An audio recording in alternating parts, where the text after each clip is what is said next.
Patuloy na dumarami at nagiging iba-iba ang drone ng Ukraine at ang mga bagong modelo ay mas may mahabang abot at mas malalaking warhead kaysa dati. Ang Zirka, isa sa mga bagong modelo, ay may mahalagang kalamangan, sarili nitong utak. Kaya nitong otomatikong maghanap, tumunton, at puksay ng mga banta ng kalaban nang hindi na kailangang ipiloto o kontrolin ng totoong tao.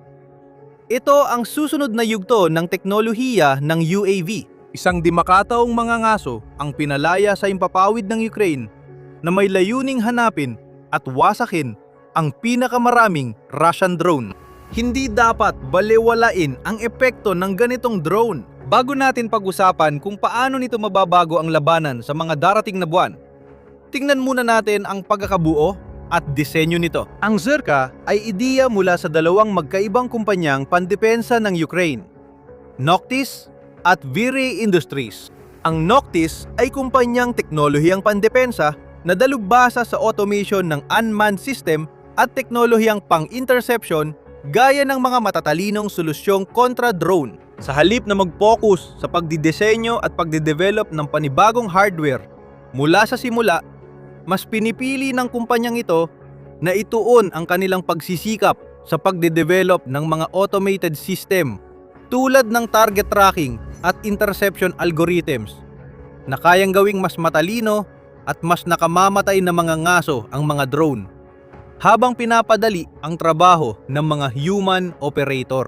Ang Viray Industries ay nagsimula bilang maliit na startup noong digmaan sa Kiev. Ngunit ngayon ay isa na sa nangungunang tagagawa ng Ukraine ng advanced unmanned aerial system, electronic components at military software. Gumagawa ito ng mga UAV tulad ng Viray 15 kamikaze drone at Viray Opto 15 fiber optic UAV. Pati na rin ang mga accessories ng drone gaya ng Mara Pro drone mounted relay system at Viray 19 ground station. Higit 80% ng mga bahagi ng drone nito ay gawa mismo sa loob ng Ukraine. Ang Noctis ang bumuo ng bagong Zirka drone, habang ang Viray ay nagbigay ng suporta sa pondo at kadalubhasaan sa produksyon para makagawa ng dekalidad na produkto. Hindi lang basta drone ang ginagawa nila, kundi drone na may espesipikong layunin, maging pinakamabisang pamatay ng Shahid. Ang mga Shahid drone ay nagmula sa Iran at unang ibinigay sa Russia nung mga unang yugto ng digmaan sa Ukraine noong 2022. Di nagtagal, binago at ginawa ng maramihan ng militar ng Russia ang mga drone na ito at pinangalan ng Geron 2. Ngunit tinatawag pa rin ito ng marami bilang Shahid. Sa labanan, ginamit ito sa maraming mapaminsalang pag-atake sa mga bayan at lungsod ng Ukraine. Tina-target ang militar at sibilyang infrastruktura. Para masigurong malaki ang pinsalan ng mga pag-atake, libu-libong unit ang ginagawa buwan-buwan ng mga pabrika ng Russia. Inutusan ng mga commander ang pagpapalipad ng maraming drone patawid sa hangganan at papasok sa Ukraine. Patuloy namang pinapahusay ng mga ininyero ng Kremlin ang kakayahan ng mga drone nila. Sa simula, halimbawa, ang mga Shahid ay makakabuhat lang ng warhead na hanggang 50 kilo o 110 libra. Nakaisip ang mga inhinyero ng Russia ng paraan para gawing mas mapanira ito. Kaya ang mga bagong bersyon ay may 70 kilo o 200 libra na warhead. Nakapag-develop ang mga team ng Russia ng Shahid variants na may jet engine. Umaabot sa bilis na 500 hanggang 600 kilometro kada oras o 300 hanggang 300 at 70 milya kada oras. Karamihan ay umaasa pa rin sa mas simple at murang propeller. Kaya pinakamabilis nila ay 185 kilometro kada oras o 115 milya kada oras.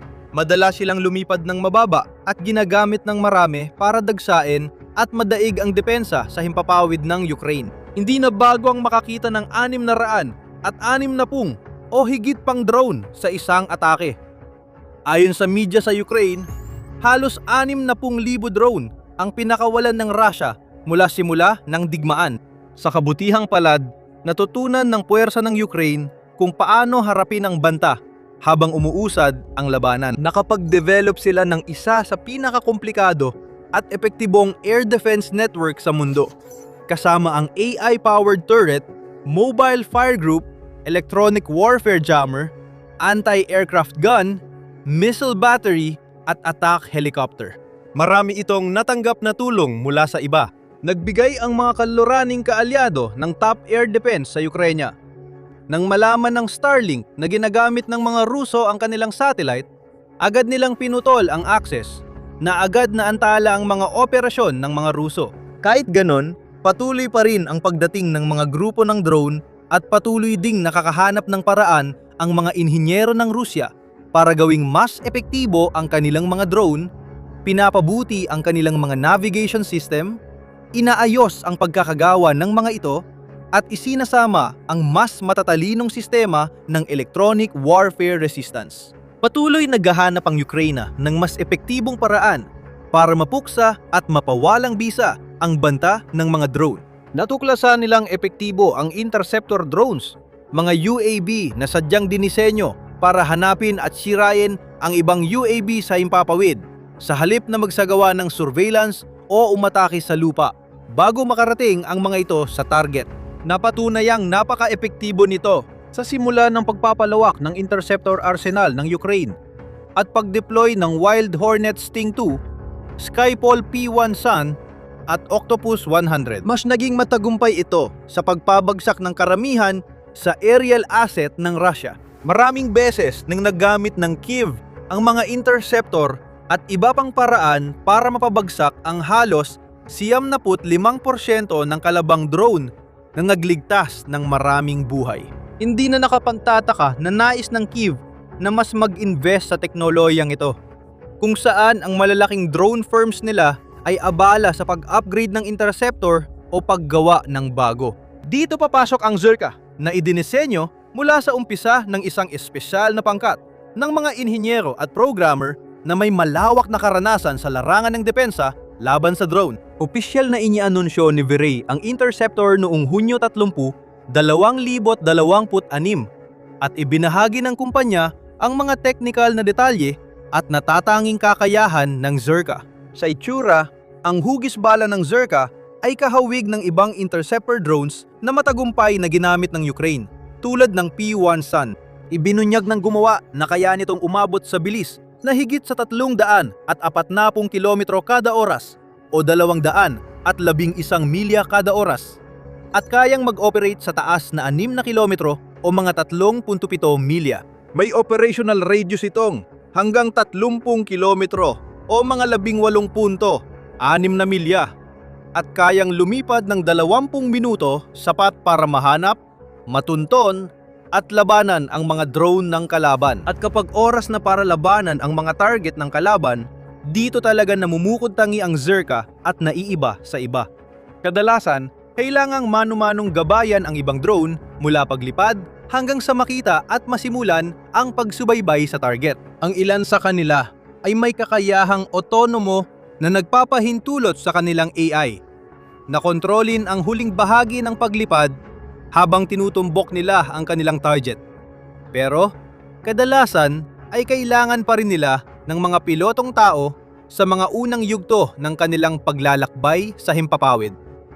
Iba ang Zerka. Sabi ni Virey, kaya ng drone na otomatikong tukuyin, subaybayan at pabagsakin ang mga banta sa himpapawid, kahit iyong mabilis gumalaw nang hindi kailangan ng tuloy-tuloy na input mula sa operator. Iyan ang malaking pagkakaiba at iyan ang pangunahing dahilan kung bakit pwedeng maging bagong pangunahing sandata ng hukbong interceptor ng Ukraine ang drone na ito. Dahil kung totoo ang sinasabi ni Virey tungkol sa drone na ito, maaring magpalipad ang Ukraine ng buong grupo ng mga Zerka sa himpapawid nang hindi na kailangan ng maraming ground team ng mga piloto para kontrolin ang mga ito. Epektibo silang gumagana, parang fire and forget na misil na hindi na kailangang bantayan o manu-manong gabayan papunta sa target. Maaring isipin mong ang ganitong klase ng advanced na kakayahan ay may mataas na presyo. Pero narito ang isa pang pinakamagandang bagay tungkol sa Zerka drone. Nakakagulat itong mura. Ayon sa Virey Industries, bawat unit ay nagkakahalaga ng hanggang $2,000, kaya maaring hindi ito ang pinakamurang interceptor sa merkado. Halimbawa, Ang PE sa Sun ay maaring gawin sa kalahati ng presyong iyon. Pero, ang Zerka ang pinakamurang interceptor na may sariling automatic detection at guidance capabilities. Napakababa ng presyo para sa advanced na military hardware, patunay ng pagiging epektibo at matipid ng mga kumpanyang pandepensa ng Ukraine at husay nilang mag-operate kahit mahigpit ang limitasyon sa oras at pananalapi sa digmaan ngayon. Masamang balita rin para sa Russia ang mababang presyong ito. Bago namin ipaliwanag, kung gusto mo pa ng ganitong impormasyon, mag-subscribe ka sa The Military Show. Ganito namin ito hinihimay bawat linggo. Hindi pa tiyak ang presyo na binabayaran ng Russia para sa paggawa ng Shahid drones. Iba-iba ang sinasabi ng mga source. May ilang nagsasabing kasing baba ng $20,000. $20,000 bawat isa. At ang iba naman ay mas mataas. Umaabot hanggang $80,000. $80,000. Sa lohika, malamang nasa gitna ng dalawang sukdulan ang totoong presyo. Mga $50,000 para sa karaniwang Shahid o Gerund 2 drone. Ang murang paggawa ng mga drone ay naging malaking hamon para sa Ukraine mula noong 2022 nang pumasok ang mga ito sa kanilang himpapawid. Paano mo mapipigil ang ganong banta nang hindi nasasayang ang mahal na bala? Bago pa magkaroon ng interceptor drone, interceptor missile lang ang siguradong paraan para pabagsakin ng drone ng kalaban at mahal ang mga ito. Maraming kaalyado ng Ukraine sa kanluran ay nagbigay ng ganitong mga bala sa mga nakaraang taon. Nagpadala ang US ng mga kagaya ng Patriot Pack missiles halimbawa at AIM-100 at 20 Advanced Medium Range Air-to-Air Missile o AMRAAMs. Ang AIM-100 at 20 ay halos $1,000,000 bawat missile.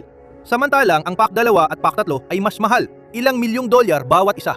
Kahit ang mas murang interceptor ng Kyiv gaya ng German Iris-T missiles ay nagkakahalaga pa rin ng ilang $100,000 bawat isa. Marami sa mga balang ito ay limitado. Halimbawa, tinanggap lang ng Ukraine ang halos 600 Patriot missiles sa unang 4 na taon ng digmaan. Kaya napakahalaga at bihira ang mga kagamitang ito at wala talagang lohika sa pagpapaputok ng $1,000,000 na missile laban sa drone na nagkakahalaga lang ng $50,000. Lalo na kung kaya ng kalaban na gumawa at magpalipad ng daan-daang ganung drone sa parehong araw. Dahil dito, napilitan ang Ukraine na ireserba ang mga interceptor nito at gamitin lang ito sa mas malaki at mahal na banta tulad ng cruise missiles, habang naghanap ng mas murang paraan laban sa mga Shahid. Sa kabutihang palad, mahusay na hinarap ng bansa ang hamon at ang Zerka ay pinakabagong patunay nito. Dahil kung kaya mong pabagsakin ang isang kalabang kagamitan na nagkakahalaga ng $50,000 gamit ang sandatang, nagkakahalaga lang ng $2,000, napaka-epektibo nito sa gastos para sa iyo. At napakasama naman para sa kalaban mo. Kung makakakuha ang Ukraine ng sapat na bilang ng Zerka sa himpapawid, bawat isa na matagumpay na makakatumba ng isang Rusong Shahid ay epektibong nagdudulot ng tinatayang $48,000 na nitong pagkalugi sa Kremlin. Hindi yun malaki kumpara sa malaking budget ng depensa ng Moscow. Ngunit ang gastos sa maraming napatumbang drone ay mabilis tumataas. Umaabot sa milyon-milyon at maaring maging bilyon sa kalaunan.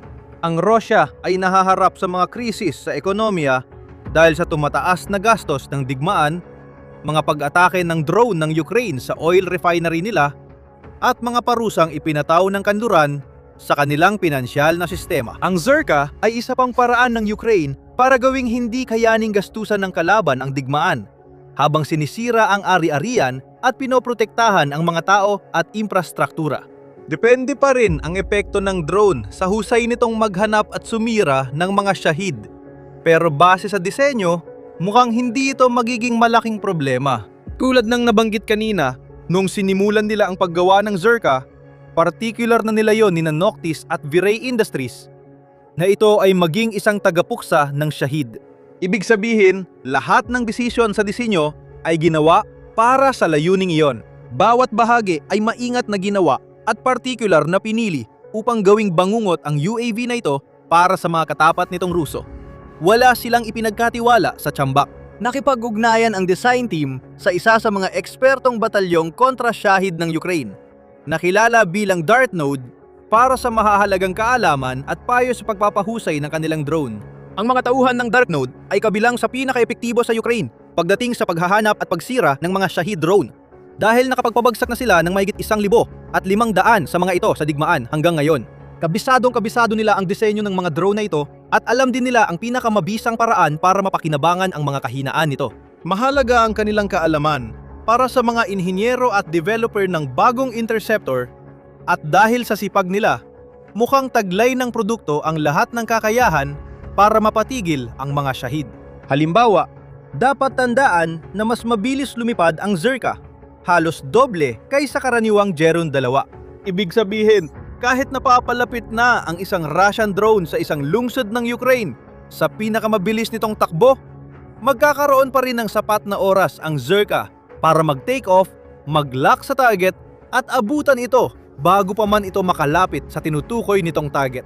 Kahit pasubukan ng Shahid na gumawa ng mga maniobrang pag-iwas, sapat pa rin ang napakalaking bilis ng Zirka para manalo sa labanan sa huli. Malaking kalamangan din ang mga autonomous na kakayahan ng Zirka. Kung asa ang mga drone sa manual na operator, kailangan pang maghanap at magsanay ng Ukraine ng maraming piloto na maglilimita sa dami ng UAV na magagamit nila sa anumang oras. Dahil sa AI systems ng Zirka, kaya ng Ukraine magpalipad ng maraming drone na isang supervisor lang ang nagbabantay sa progreso. Malaki ang nabawas sa pasanin ng Ukrainian drone crews, kaya mas madali para sa kanila harapin ang lumalaking mga swarm ng drone at saturation attack ng kanilang mga kalaban. Mahalaga ito dahil umaasa pa rin ang mga komandante ng Russia sa marahas at puwersahang taktika. Naniniwala sila na ang susi sa tagumpay ay ang pagpapadala ng mas marami at mas maraming mga drone at misil laban sa kanilang kalaban, umaasang kahit na maraming drone ang masabat sa daan, may ilan pa ring makakalusot at tatama sa kanilang mga target. Sa paglipas ng panahon, umaasa silang ang mga pag-atakeng ito ay magdudulot ng sapat na pinsala upang mapilitang sumuko ang Ukraine at itaas ang puting bandila. Matagal nang nakikipaglaban ang Kyiv sa paghahanap ng mga paraan para harapin ang lumalaking bilang ng mga swarm na ito. At ang Zirka, kasama ng iba pang mga interceptor, ay mukhang perpektong opsyon. Ipinapakita rin ng kwentong ito ang malaking pagkakaiba sa taktika at adaptasyon ng dalawang panig. Nandyan ang Rusya na patuloy umaasa sa parehong drone simula pa ng digmaan. Nagkaroon ng ilang pagbabago ang mga inhinyero sa paglipas ng panahon. Pero Shahid pa rin ang pangunahing drone ng Kremlin mula 2022. Samantala, nakabuo ang Ukraine ng mas masalimuot at iba-ibang UAV arsenal, mula long-range scout, babayaga bomber drones, hanggang AI interceptor gaya ng Zirka. Sa madaling salita, binigyan ng Ukraine ang Russia ng napakaraming uri ng banta na kailangang harapin, at nahihirapan ng Kremlin na makahanap ng paraan para labanan ang karamihan sa mga ito. Samantala, hindi nagbabago ang Russia sa drone na gamit, samantalang ginamit ng Ukraine ang oras para gumawa ng 12-12 ng epektibong panlaban dito. Zirka lang ang isa sa mga iyon, pero baka isa ito sa pinakamahuhusay sa ngayon. Mukhang kaunti na naman ang magagawa ng Russia para pigilan ang bagong drone na maghasik ng pinsala sa sarili nitong mga UAV. In-interview ng isang kilalang Ukrainian news channel ang aviation at drone expert tungkol sa Zirka. Nang tanungin kung paano ito masusupil ng Russia, sinabi niya na gumamit ang Kremlin ng onboard camera, warning sensor at electronic warfare jammer sa kanilang mga drone para matukoy ang banta at guluhin ang komunikasyon ng mga drone ng Ukraine. Gayunpaman, sinabi niyang malabong epektibo ang alinmang hakbang laban sa Zirka. Dahil sa bilis at autonomous na kakayahan nito, hindi na kailangang mag-alala na matukoy ng mga Shahid camera o maapektuhan ng mga jammer. Ipinagpatuloy ng eksperto na binanggit ng mga kumpanyang depensa ng Ukraine ay aktibong gumagawa ng paraan upang mas mapalapit ang ugnayan nila sa mga kasosyong Europeo para maiangat pa ang kanilang mga teknolohiya sa mas mataas na antas.